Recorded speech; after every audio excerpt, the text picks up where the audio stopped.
Hello hello Krishna, હમણાં આવવાનું માંડવા રાખ. કેમ કે પૈસા કમાવાના હોય છે.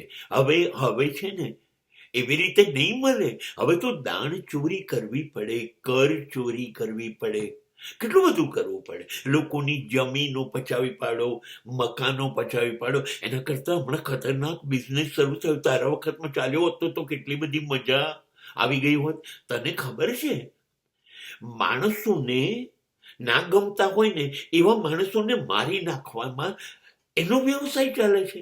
મારી નાખવાનો એને સોપારીનો બિઝનેસ કહેવાય.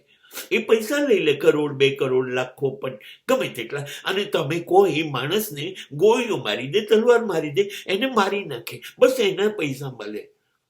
હવે તે જો આ કર્યું હોત તો જરાસંઘ, શિશુપાલ, આખી કૌરવ સેના કેટલા રૂપિયા કમાયો હોત. સોનાની દ્વારકા નહીં, આખું ભારત તારું હોત.